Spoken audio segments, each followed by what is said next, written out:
agrees that death is when there is no brainstem function, not when your heart, lungs or other organs stop.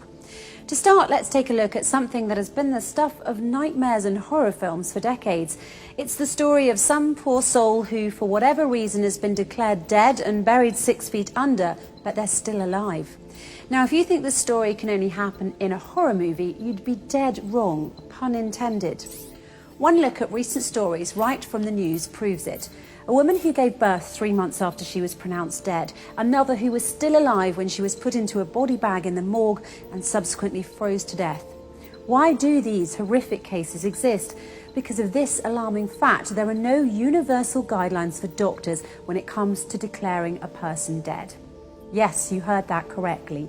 Even among doctors, the definition of death isn't fully agreed upon. You're dead when a doctor says you're dead. A person can be pronounced dead if their heart stops, but they can also be revived in many cases. People can also be kept alive with machines, even though their brainstem has 0% functionality. In 2013, a study showed that in cases where CPR is used, it should be administered for at least 38 minutes. Because a person can still be revived for that amount of time with no lasting brain injury in many cases. But here's where the difference is, and it's very important. Once the brainstem permanently stops functioning, there's no way of reversing it. No matter what happens, that person's heart will eventually stop beating, even if a ventilator is used. The most important fact to remember about the brain is this: it bestows upon us the one thing that makes us truly human: consciousness. With that fact in mind, the irreversible loss of consciousness can and should be defined as death, and vice versa. Now, here's another fact that might surprise you. When you sleep, your brainstem is inactive, and there are those who argue that sleep is also a loss of consciousness due to the inactivity of the brainstem effector neurons when a person is sleeping. The brainstem also becomes inactive when a person dies, causing a loss of consciousness as well. While they might seem like identical definitions, there's one difference. Loss of consciousness during sleep is reversible, while loss of consciousness due to death is irreversible. And it's for this very specific reason that doctors, when declaring a patient dead, should limit their declaration to the state of the brainstem and nothing else. In effect, as the Holy Quran pointed out 1400 years ago, sleep is like death and death like sleep. Verse 1, it is He, Allah, who takes your souls by night when you are asleep and has knowledge of all that you have done by day. Then He wakes you up again, that a term appointed, your life period, be fulfilled. Then in the end unto Him will be your return. Then He will inform you what you used to do. Verse 2, Allah, God, takes the souls at the time of their death and that which has not died in its sleep. He withholds that against which He has decreed death, but loses the other till a stated term. Surely in that are signs for a people who think deeply. Think about that for a moment. 1400 years ago, the Holy Quran already had a specific, unquestionable definition for death, namely when the brainstem no longer functions. It has nothing to do with heart function, whether the person can breathe, or any other bodily functions or organs. What this means is that around the world, millions of people have been declared dead when in fact they were not.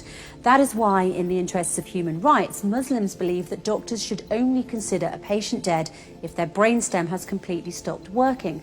Until that point, any and all measures should be taken to keep them alive and not pronounce them dead simply because their heart, breathing or other functions have stopped. The first and foremost Quranic verses say that all humans have the basic right to live and that human life should be respected. Yes, when we sleep, the brainstem effector neurons stop functioning for a short time, but then we wake up. One thing to keep in mind that is very important to this issue is that it was discovered by Macaulay and Stinson in Scolopedia in 2008 that when we sleep, the effector neurons in our brainstem become hyperpolarized and have nearly no action potentials. It's for this reason that before sleeping every night, you should pray that your brainstem neurons are depolarized so that you may once again wake up and enjoy another day. Why not make sure that everyone around the world has the chance to wake up by following the Holy Quran and only declaring someone dead if their brainstem has permanently stopped, nothing else? By the way, until the 1950s, death was considered to be the point when any one of the vital functions, heartbeat or respiration, ceased. This is what, according to Dr. James Burnett, a neurologist at Dartmouth College's Giesel School of Medicine in New Hampshire, stated in his speech in Live Science on June the 19th, 2014. It wasn't until 1959 that the two French neurologists, Maurice Guyon and Pierre Molleret, changed the definition of death by defining it based on neurological criteria instead of cardiopulmonary criteria. They really saved us from being buried alive by stating a specific, unquestionable definition for death. The irreversible loss of consciousness can and should be defined as death. But this took place in only 1959. The Holy Quran, however, stated its specific, unquestionable definition for death. The irreversible loss of consciousness can and should be defined as death 1400 years ago. In order to truly respect human life, we need to agree on a universal definition of death. And just as the Quran has shown us, that definition should be based on the brainstem of the person in question permanently stopping. Nothing more, nothing less.